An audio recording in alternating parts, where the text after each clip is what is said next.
Hey guys, how's it going? It's BobbyKBikes here, and welcome to another Raleigh Trent tourist update. It's been a long time since you've seen this bike. I think it was 2015.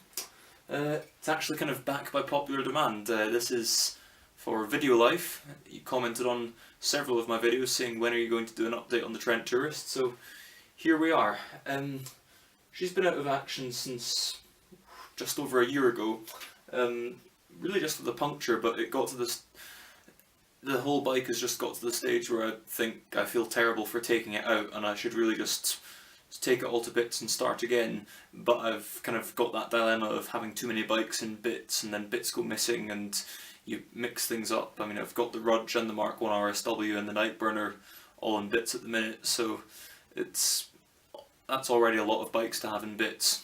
Anyway, we're just going to bite the bullet and go for it. I've been holding off restoring this bike for a long time because no one actually makes reproductions of these decals that I've seen, anyway. But there's another YouTube channel that does bike videos, and his name's Bike It UK. You've probably heard of him, he does excellent videos. And he had a video on sort of simple, well not simple, but frame restoration without doing a full respray, getting a good colour match and sort of dabbing on the little bad bits and sort of giving it a good clean and good polish and sort of getting the restored look without actually taking everything off. So that could be the way forward with this bike, so we can preserve the decals. As for tyres, Raleigh still makes the tyres, which is great. The back rim has been brush painted with Hammerite by a previous owner, not me, and it's buckled. That was my fault.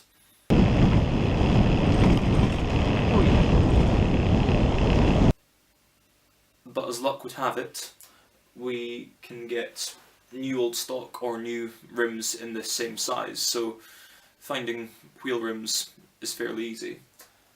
The grips, Raleigh still makes a grip like the left handlebar grip, not so much the right I don't think, but that's in okay-ish condition and we could reuse it. The chrome overall on this bike is not too bad, although some of it we might have to get re-chromed, or if it's cheaper just source a new old stock bit or a used part that has better chrome. I sold the Team Banana. I can't remember if I told you this, but for a long time this bike had the Team Banana seat post in it because that just gave it that extra bit of height that I needed, but I had to give the Team Banana its seat post back so I could sell it. So this bike's original seat post is way too short for me, so we're going to have to get a new seat post. We're going to have to get the saddle reupholstered or replaced. I really like this saddle, it's really comfortable. But the vinyl, or whatever that cover is made of, is just done. When I got the bike at first and I was riding it with that saddle, I tore holes in the crotch of my chinos riding this bike. I think there's something wrong with the front brake calipers, so we'll be replacing them. I'm going to try and keep these lamps. The back one's the chrome's in pretty shoddy condition, but the front one's okay, so we're going to try and keep these lamps. I've always wanted to do a sort of electrics or electronics, I can never tell the difference, resto mod with a bike. I'd love to convert to LEDs but keep the dyno hub set up. Going to need to do some equations, some circuit design, etc. to get the resistors and everything combination right so that I don't blow my LEDs or whatever, if you can blow LEDs by going too fast on a bike. I've seen mechanical speedometers on Amazon that have just like an old car speedometer. You've got a little needle going round all the numbers. Perhaps not as accurate as some digital speedo, but on a bike of this era it just gives it a touch of class, and I've got a cool idea for the speedo which I'll only talk about if it works. Well, I'll maybe talk about it if it's a secret for now. Same with the mudguards, secret for now. There's a crack in one of them. I've got a plan. If my plan fails, I'll just buy a set of SKS plastic mudguards. I had a set on the Sausalito, which is a story for another video. And they were good mudguards.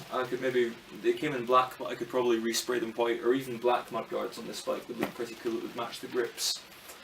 A lot of people have told me to upgrade to a trigger shift. People who sort of don't really like the twist grip, but I've always quite liked the twist grip. Don't get me wrong, I do like the trigger shift, but I like twist grip too. And I'll just come around here. Oh yes. Yes. I'm going to have to replace the crankset, the chain, the sprocket. I'm pretty sure they're all worn because there's a point in the revolution where the chain feels tight and another point where it feels slack. And I think I can see some wear on the teeth, so I'm either going to have to source a Heron badge chain ring that isn't done, or fit something new that fits and hopefully doesn't ruin the look of the bike. Getting that off is going to be interesting because my dad and I rebuilt this bike in Easter 2014.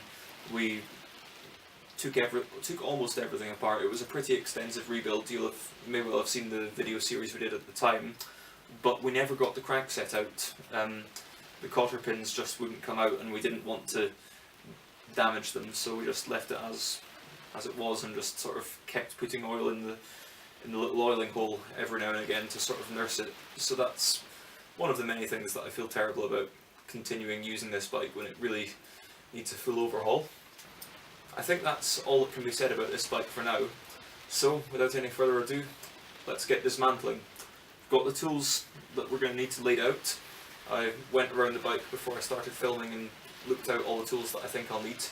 This bike's from 1963, so there are some Imperial parts on it, Imperial nuts and bolts, so you'll maybe take your metric tools to it and you'll find that the 13mm is too small but the 14mm is too big. That's when you've got an Imperial nut, and I was very lucky to inherit my granddad's toolbox a few years ago, and there's tools that could well go back to the 40s there, so there's plenty of Imperial spanners, which is great.